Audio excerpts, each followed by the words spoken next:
Have you ever considered that the greatest revelation concerning how Christ will come back might not have been concealed within Jerusalem's ancient walls?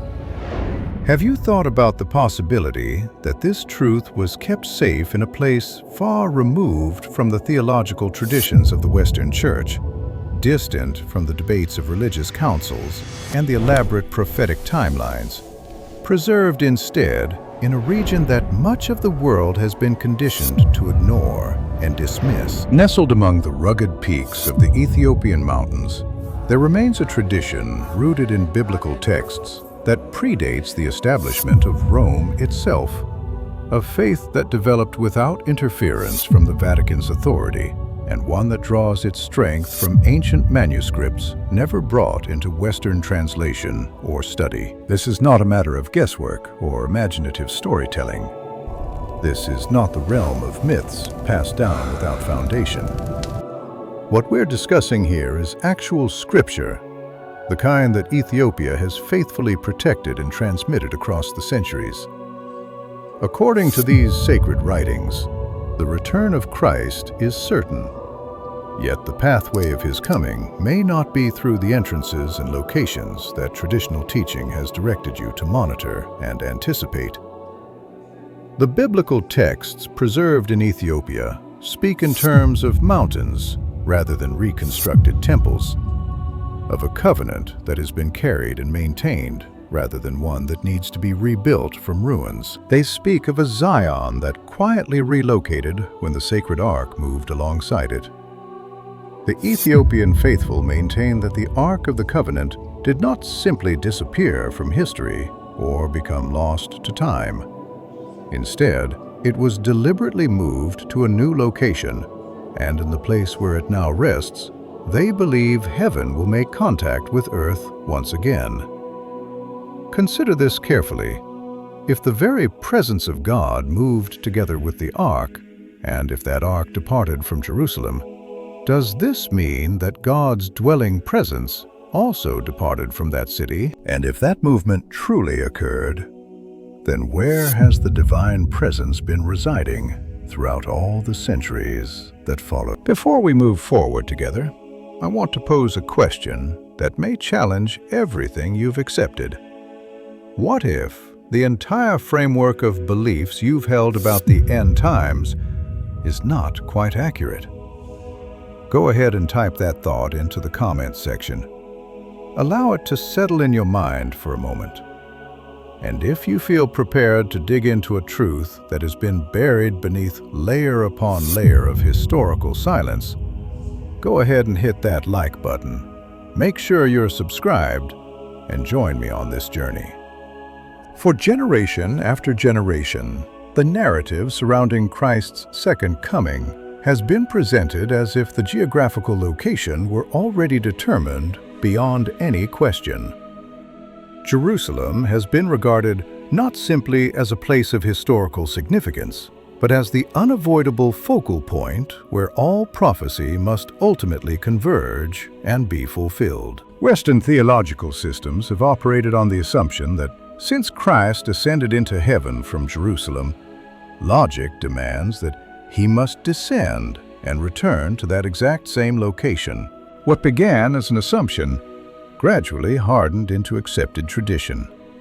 That tradition, over time, transformed into unquestioned certainty. Yet when we examine Scripture carefully, we find no explicit statement declaring that prophetic fulfillment must remain eternally anchored to a single geographical point. What if the real issue is not that prophecy has been misinterpreted, but rather that the prophetic picture we've been working with has been incomplete all along, far beyond the reach of the religious councils convened in Rome, and completely outside the theological frameworks constructed by Western doctrine?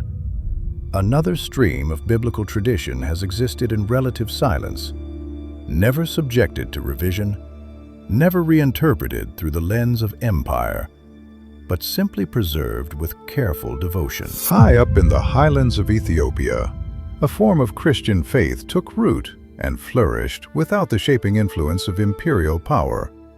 remaining untouched by the later waves of theological reform that swept through Europe, and firmly grounded in scriptural texts that the Western world never fully received or acknowledged. This tradition does not reject or deny the importance of Jerusalem. It simply refuses to treat Jerusalem as the final destination where everything must end. The Ethiopian Bible includes books and layers of interpretation that are completely absent from the canons recognized in the West.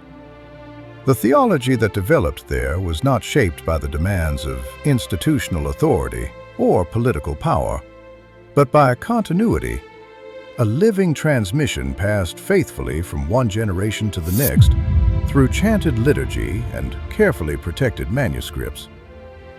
For the Ethiopian faithful, Scripture was never something to be organized into systematic theology or debated in academic settings. Scripture was something to be carried, lived, and protected. Embedded within that carefully preserved tradition exists a claim that has the power to unsettle the foundations of modern prophetic expectation. According to the Ethiopian understanding of Scripture, Christ will indeed return, but his return will not come through the rebuilt temples of Israel or through the gates of modern Jerusalem.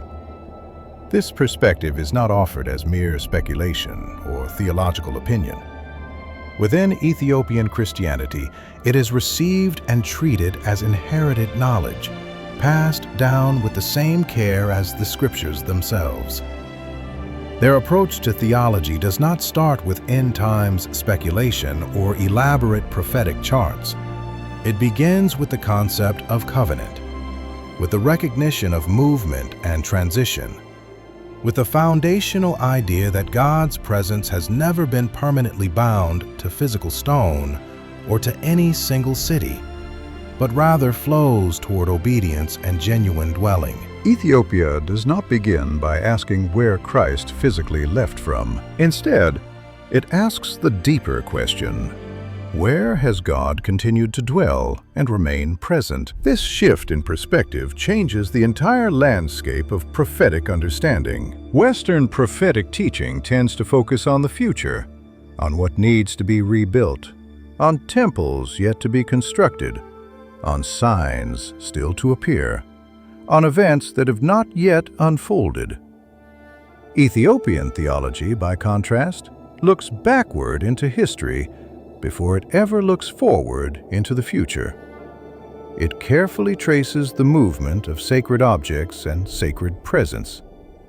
It follows what Scripture explicitly describes as having traveled and moved, rather than what historical assumptions simply presumed remained stationary and fixed. At the very center of that movement stands the Ark of the Covenant. If the Ark truly represented the earthly dwelling place of God's manifest presence, then its geographical location could never be treated as merely incidental or unimportant. Scripture demonstrates with clarity that whenever the Ark moved from one place to another, authority and power moved right along with it. Military victory accompanied it. Divine judgment followed in its wake, and both blessing and curse flowed from its presence. This is why the question posed by Ethiopian theology cannot be easily dismissed or ignored. If the presence of God traveled together with the Ark, and if historical evidence suggests that the Ark departed from Jerusalem, then did the dwelling presence of God depart as well?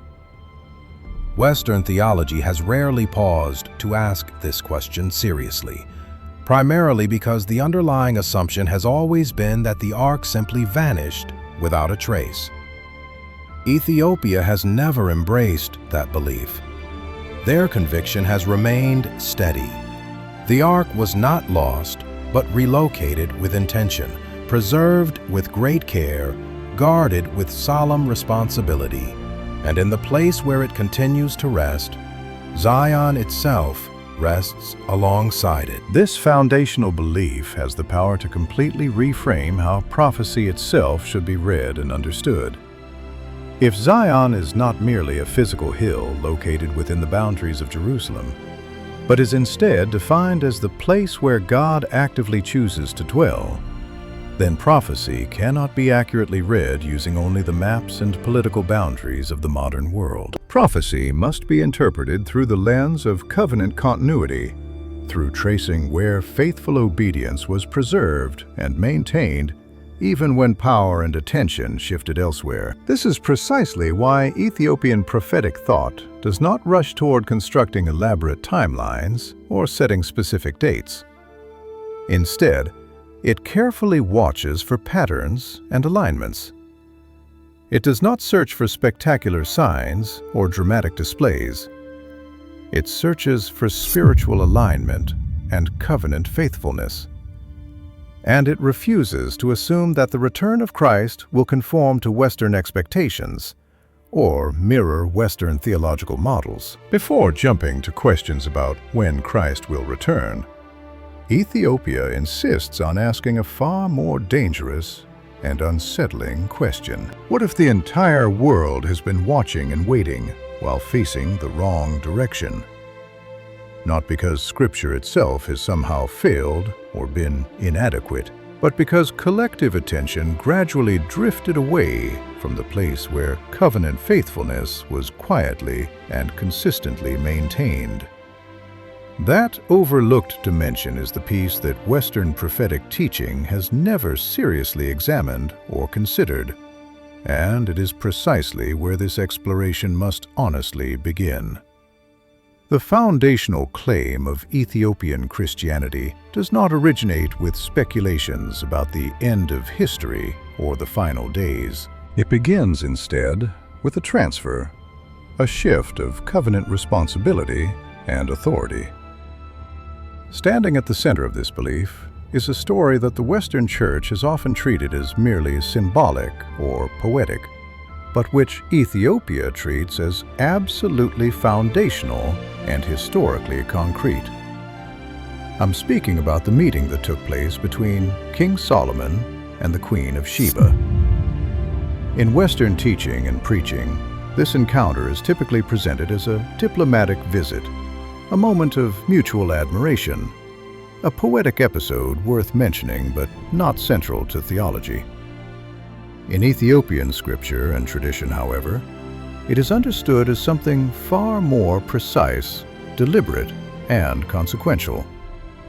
According to the Kebra Nagast, which serves as Ethiopia's royal chronicle and theological foundation, the Queen of Sheba did not journey all the way to Jerusalem simply for the purposes of trade negotiations or to witness spectacle and grandeur. She came with a specific purpose: to seek wisdom. And what she received in return was not merely good counsel or impressive displays of wealth, but something far more profound. She received covenant connection. From that significant meeting came a son, Menelik I, whose importance was not primarily political in nature, but thoroughly theological.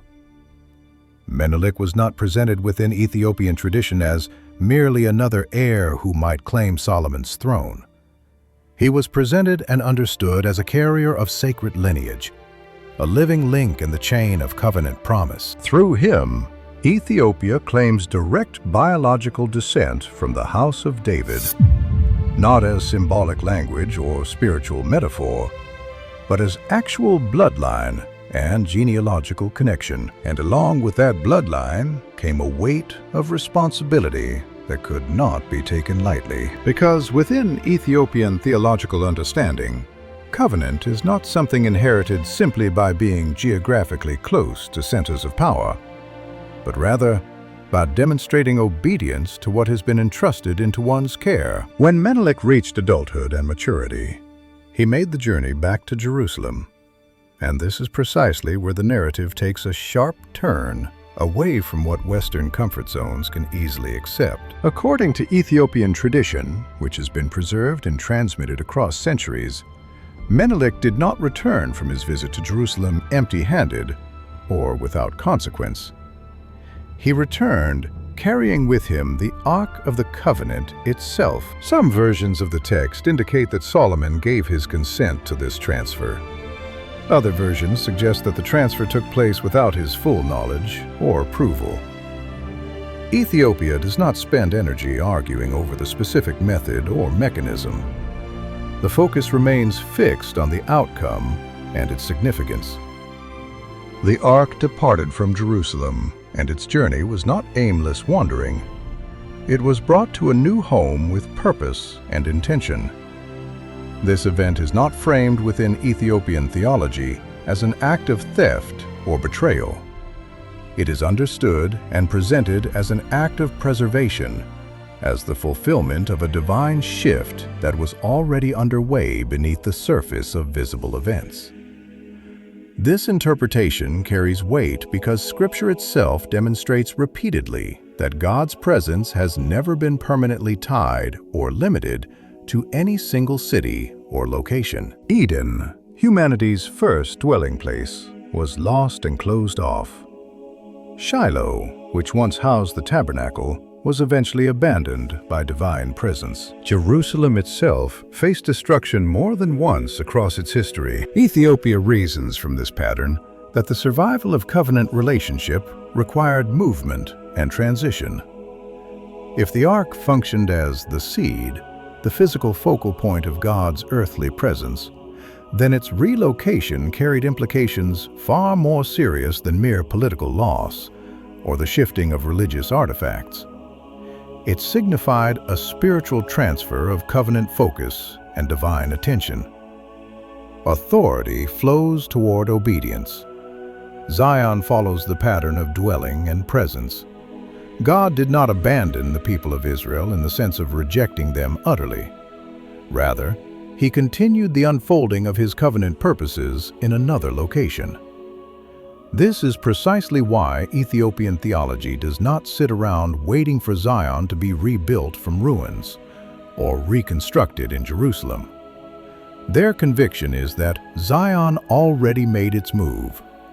Zion, understood through this theological lens, is not ultimately defined by physical walls or fixed geography. It is defined by the active choice of where God decides to remain and dwell, and Ethiopia maintains that this choice was made quietly, away from the centers of empire, away from the corruption that comes with political power, and away from the need for spectacle or public validation. That deeply held belief has the effect of reordering the entire structure of prophetic expectation.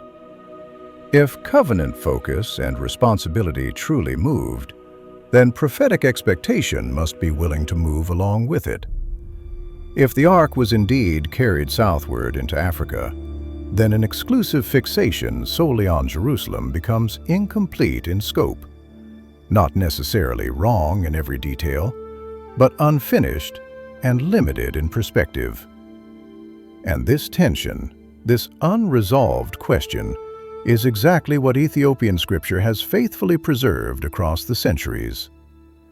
Before Christ makes his return, their scripture teaches, what was carried away must be properly accounted for. What was entrusted into faithful hands must be located and acknowledged. And what has been preserved in silence through long ages may only speak its testimony at the very last moment. If this perspective challenges the foundations of what you were taught growing up, I want you to pause here for just a moment.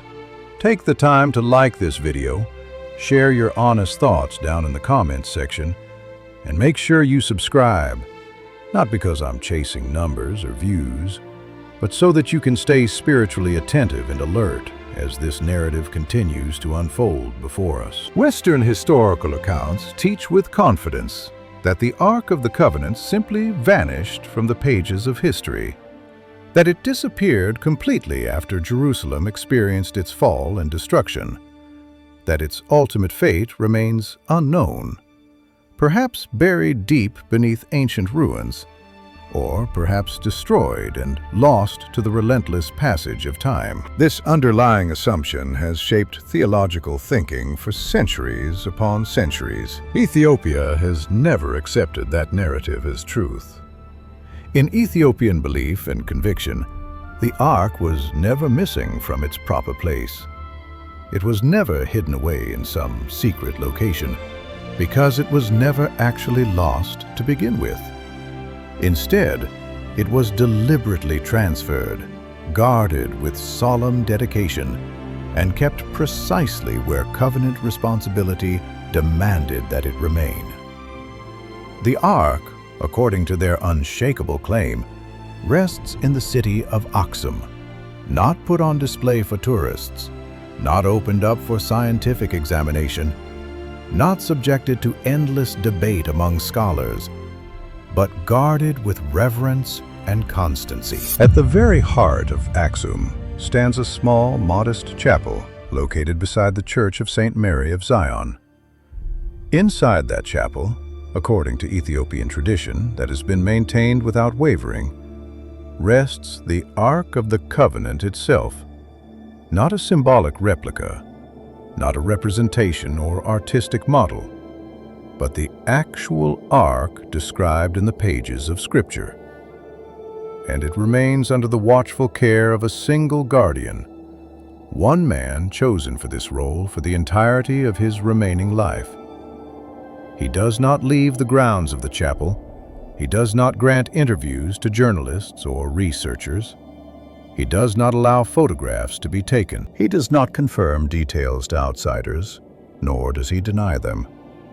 His sacred role and responsibility is not to prove to the world that the Ark exists, but simply to remain faithful to his calling in relationship to it.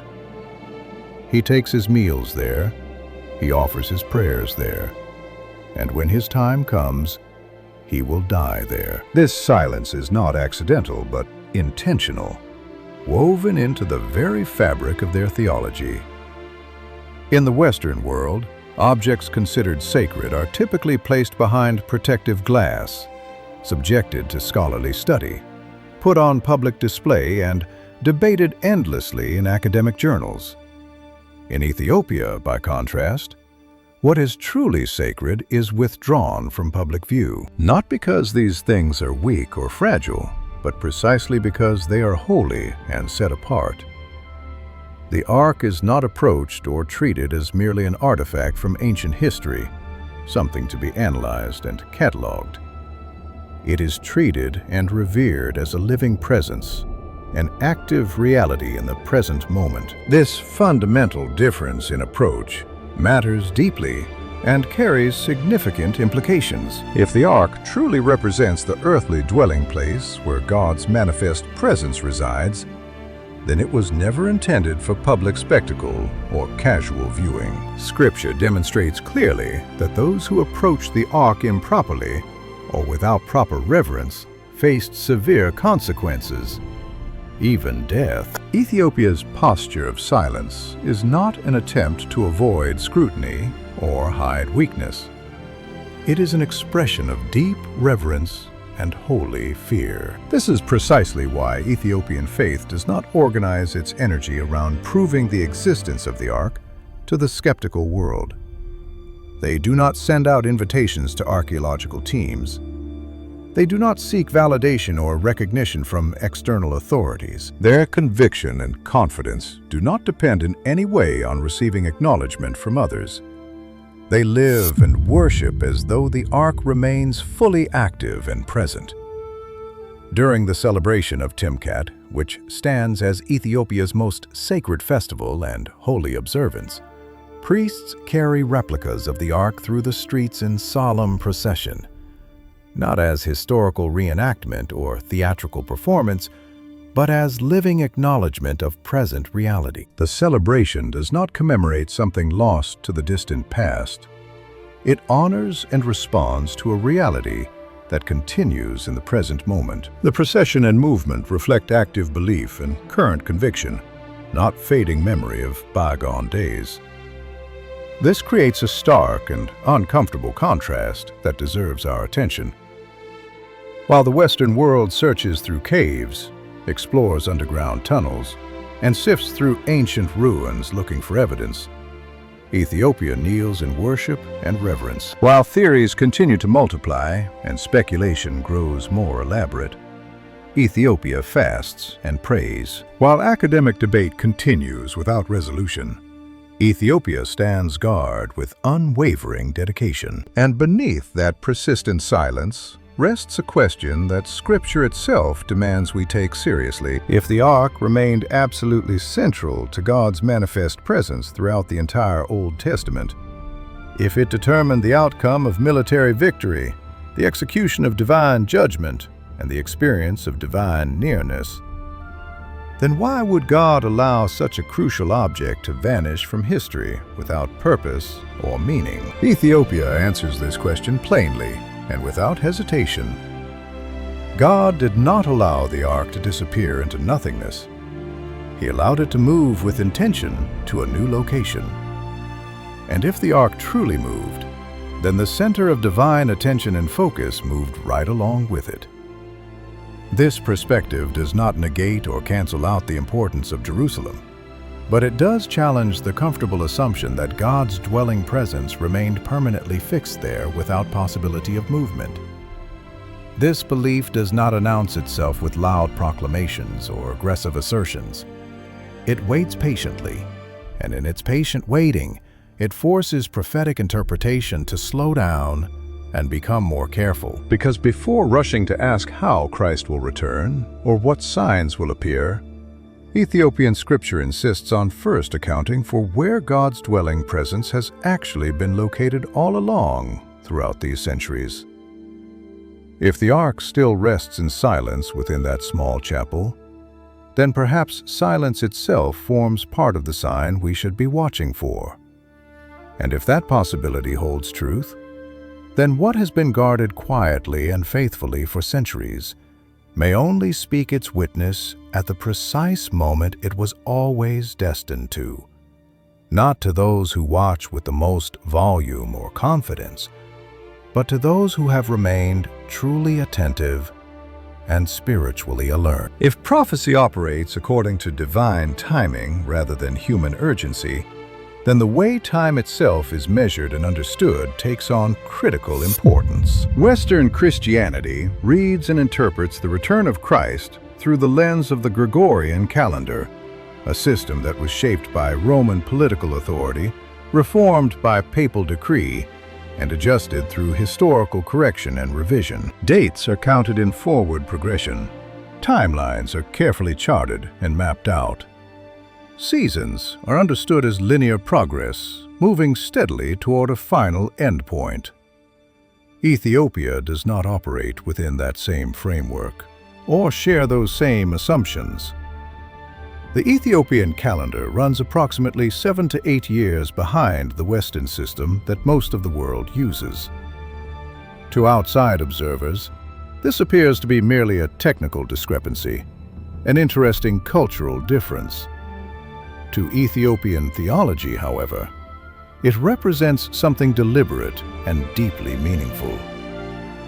Their calendar was never reformed to match changing political powers, never adjusted to align with empire and institutional authority, never synchronized with Rome or with later European powers.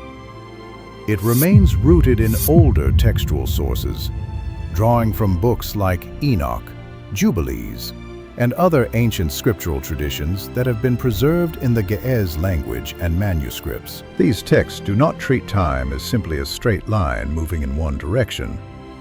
They treat time as sacred rhythm, as divinely ordered cycles. In Ethiopian belief and practice, time does not simply pass by in neutral fashion, moving from one moment to the next without meaning. Time aligns itself, or fails to align, with divine intention and purpose. Each passing year carries spiritual weight and significance. Each cycle reflects an aspect of divine order woven into creation. Most importantly, for prophetic purposes, the Jubilee cycle, which occurs every 50 years, is not treated as merely symbolic or metaphorical. It is understood as active and operative in spiritual reality. It marks moments of release, of restoration, and of divine return. This matters greatly because Scripture repeatedly and consistently places emphasis on appointed times, on divine moments established by God, not random moments chosen by human convenience, not calendars constructed by human institutions, but seasons that God Himself establishes and ordains. The book of Ecclesiastes declares that there is a time for every purpose under heaven, a season for everything. Ethiopian theology takes that biblical statement with complete literalness and seriousness. Here is where the theological tension deepens and becomes more pronounced. Many Ethiopian scholars and teachers hold the conviction that the return of Christ will not align with Western calendar dates or with feast calculations based on the Gregorian system. Instead, His return will align with a Jubilee year as measured on Ethiopia's preserved calendar. It will come at a moment when sacred time and divine action converge in perfect alignment. This perspective does not produce reckless date-setting or sensational predictions. Instead, it produces a posture of spiritual watchfulness and sustained attentiveness. Western prophetic teaching often frames the question as, how close are we getting to the end? Ethiopian prophetic thought asks a different question. Are we properly aligned with divine timing and sacred rhythm? If the world at large is operating on a different clock than the one God originally set and ordained, then prophetic signs may appear meaningless or random. Events may seem chaotic and without pattern. Spiritual attention may drift and lose focus. Ethiopia suggests that this widespread spiritual disorientation is not happening by accident or coincidence. A people who have faithfully kept sacred time according to God's rhythm would be positioned to recognize sacred moments when they arrive. A people who abandoned that rhythm and adopted substitute systems might fail to recognize what is right in front of them. This is precisely why Ethiopian Christianity does not become obsessed with end-time spectacle or dramatic signs in the heavens. Instead, it maintains its focus on rhythm, on the keeping of fasting cycles, on the observance of feast days, on liturgical repetition practiced faithfully across generations. These practices are not merely cultural traditions passed down for sentimental reasons. They function as spiritual calibrations, as ways of keeping the community aligned with divine timing. The claim being made here is profoundly unsettling when you pause to consider its implications. What if the delay that so many people perceive and complain about is not actually a delay at all? What if the countdown toward Christ's return was never tied to modern chronology or Western calendar systems in the first place? If the second coming of Christ is governed by divine timing rather than by institutional calendars created by human authority, then the question stops being, why hasn't he come yet? Instead, the question becomes, who is still keeping time in the way that God originally appointed and ordained it to be kept? Ethiopia believes with quiet confidence that they never stopped keeping that sacred time. And if sacred time, divine rhythm, and covenant calendar have been faithfully preserved there without interruption, then prophecy itself may be reaching a critical moment of alignment, a convergence that the wider world is not prepared to recognize, not because the signs are somehow hidden from view, but because the clock being watched by most people is the wrong one. That is why Ethiopian scripture does not rush frantically toward the end or try to force prophetic fulfillment. It waits patiently for the moment when time itself declares, now. Ethiopia's claim to prophetic significance and spiritual importance is not built on military power or political dominance. It is built on endurance, on the ability to remain faithful under pressure across long stretches of history.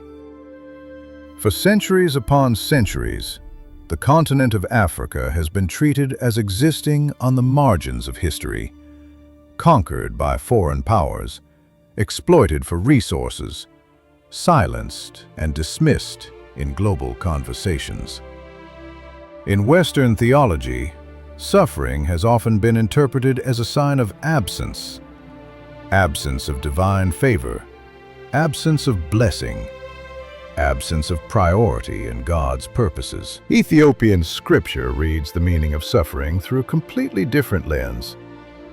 In their theological framework, suffering is not a sign of abandonment by God. It is understood as a process of refinement, of purification with purpose. Ethiopia stands before the world as a living paradox, a nation that was never fully colonized despite repeated attempts, yet a people who were invaded and pressured again and again.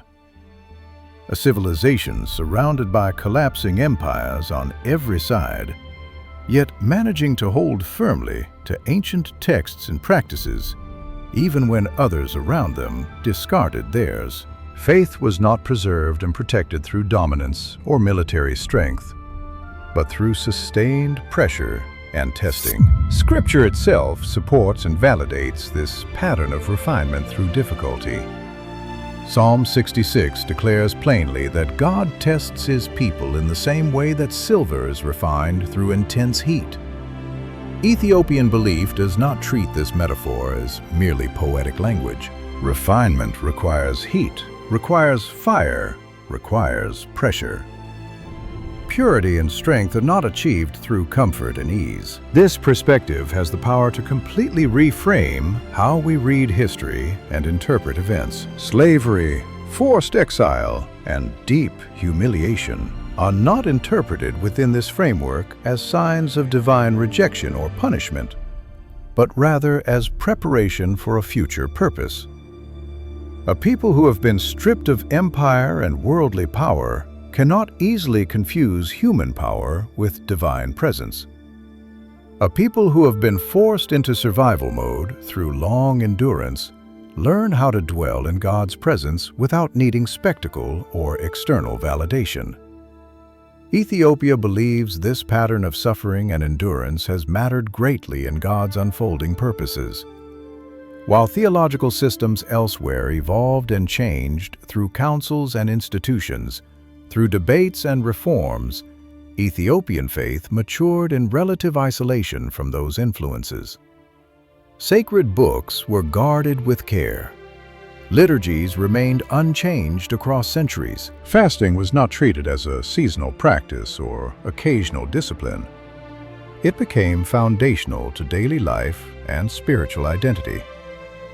Covenant was not something to be defended intellectually in academic debates, but something to be practiced daily in lived experience. Within Ethiopia's lesser-known apocalyptic texts, which receive little attention in Western scholarship, there appears a recurring and consistent theme: the return of divine light to a land that has been darkened by prolonged suffering. This theme is not framed as vengeance or vindication in a petty sense.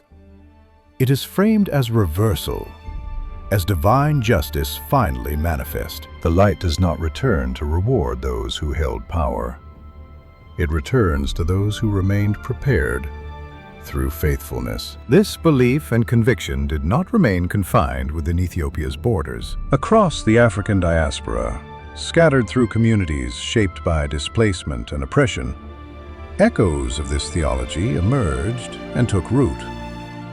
In places and communities marked by suffering, Africa was remembered and understood not as a lost or forgotten continent, but as central to God's purposes. Ethiopian tradition suggests that readiness for the return of Christ is not ultimately measured by a theological sophistication or knowledge of prophetic charts, but rather by faithfulness maintained under sustained pressure. Those who endured suffering without receiving recognition or validation learned how to wait without making demands. This challenges the assumptions embedded in modern prophetic expectation. Western prophecy often assumes that readiness is directly tied to knowledge, to understanding charts and signs, to correct interpretations. Ethiopian scripture suggests that readiness is tied much more closely to refinement through suffering. A people who have been shaped by fire and pressure are less attached to specific outcomes and more firmly anchored in simple obedience. If the return of Christ is not merely an event on a timeline, but a revealing of what has always been true, then those who have been refined by fire may recognize him first when he appears. Not because they suffered more than others in some kind of spiritual competition, but because they learned how to remain faithful when nothing was visible to encourage them. Ethiopia does not claim that suffering makes them superior to other nations or peoples. They claim that suffering made them steady, made them stable, made them able to endure. And if endurance forms an essential part of preparation for Christ's return, then the land that endured quietly without fanfare may not be peripheral to prophecy at all. It may have been positioned deliberately by divine intention, waiting patiently for its moment. Western prophecy looks forward with anticipation toward future construction and rebuilding. Ethiopian theology looks to what has already been preserved. For much of the modern world, the expectation surrounding Christ's return is tied directly to a future temple, one that has yet to be built, one that will be measured and sanctified according to specific requirements. Architectural plans are drawn up and discussed. Materials and methods are debated. Attention remains fixed on what must still rise from the ground. Ethiopia does not wait for that future moment to arrive. According to Ethiopian belief and conviction, Zion is not unfinished or incomplete. It is not pending approval or waiting for permission. It already stands, not constructed from marble or covered in gold, but carved directly and deliberately into the solid earth. In the highlands surrounding the town of Lalibela, 11 churches were not built upward toward the sky, but downward into the ground, cut and carved from solid rock, hidden from the horizon and from casual view. No scaffolding was erected, no mortar was mixed, no imperial sponsorship or funding was secured. Stone was removed and shaped, not added or stacked. What was created through this labor was not meant to dominate the surrounding landscape or announce itself with pride, but rather to disappear into the earth, to become part of it. This distinction matters greatly and carries theological weight. These remarkable churches were carved during a historical period of invasion and external threat, when Ethiopia faced intense pressure to abandon its faith and conform to outside powers. Instead of fortifying defensive walls or building monuments to display their strength, they dug deeper into the earth. Instead of constructing monuments to human power and achievement, they created sanctuaries designed for divine presence. Ethiopian theology calls this Zion, not because of its geographical location on a map, but because of the intention and purpose behind it. Zion, understood through this theological tradition, exists wherever God actively chooses to dwell, and God's consistent choice has been for dwelling over display, for presence over prestige and recognition. This understanding has the power to completely reframe the entire idea of a third temple. If the true purpose of a temple has always been communion and relationship, rather than control and institutional power, then Ethiopia argues that the fundamental mistake lies in assuming God is sitting and waiting to return to physical stone. The temple was never ultimately about architecture or impressive construction. It was always about nearness, about the possibility of encounter between God and humanity. Psalm 68 declares prophetically that Ethiopia will stretch forth her hands unto God. In Ethiopian worship and practice, this is not treated as merely poetic language or beautiful imagery. It is enacted and embodied. Old Testament festivals are still observed with care and attention, fasts are still kept according to ancient patterns, covenant is lived out daily, not merely reenacted as historical memory. The churches carved into the rock at Lalibela are not viewed within their theology as tourist attractions or cultural heritage sites.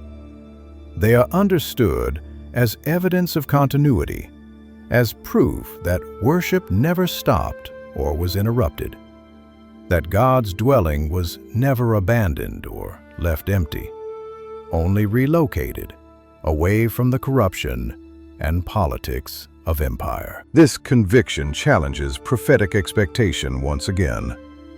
If Zion is already active and operational, already functioning as a place where God dwells, then prophecy does not require rebuilding from scratch. What it requires is recognition, the ability to see what is already present. If God never actually left, never withdrew his presence entirely, then the return of Christ is not fundamentally about restoring what was lost to history, but about revealing what has been faithfully kept and preserved. Ethiopia believes that the world continues to search for prophetic signs among ruins and destruction, while missing entirely the sign that has remained alive and active all along. Zion does not rise with noise and fanfare and public announcement. It endures in silence, faithful and steady. And if Christ returns to the place where covenant was preserved and maintained, rather than to where political power once stood and has now faded, then all the attention fixed solely on future construction may completely miss the present reality that has been waiting all along. This is the unsettling claim at the heart of Ethiopian theology. While the world waits and watches for Zion to appear in the future, Ethiopia believes Zion has been praying continuously, carved into solid stone, waiting not to be built from nothing, but to be seen and recognized for what it already is and has been all along. Still standing, still faithful. Ethiopian scripture does not describe the return of Christ as an interruption that breaks into history from outside.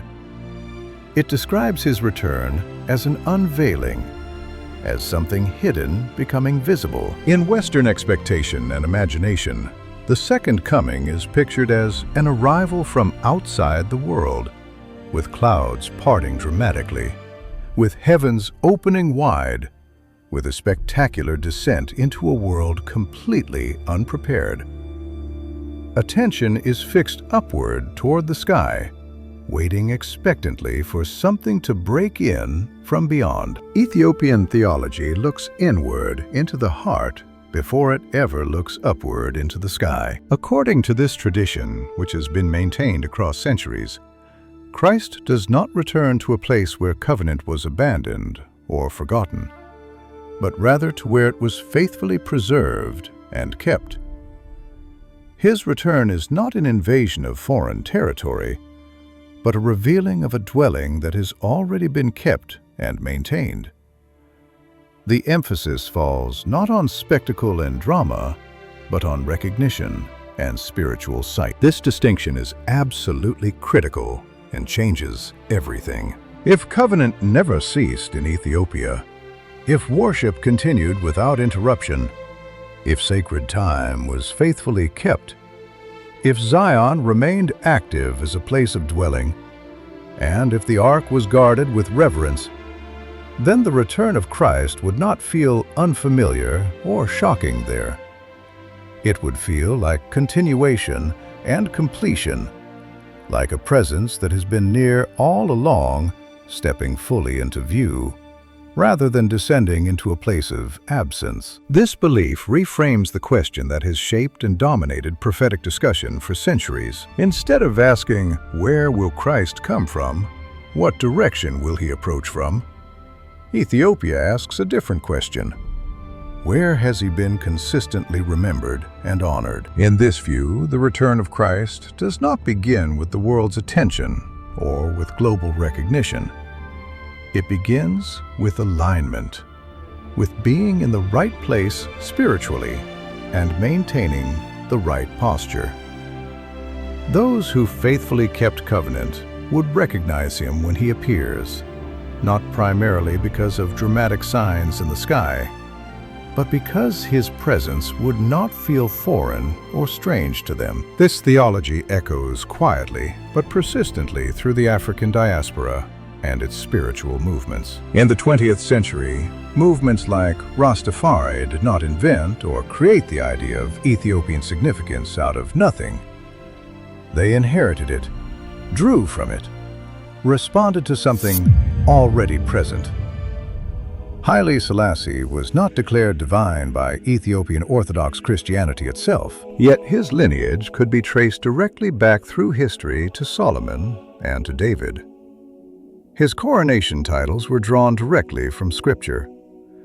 To many watching and paying attention, he was not viewed as final fulfillment, but as signal and sign, a living reminder that bloodline, covenant faithfulness, and endurance still mattered in God's economy.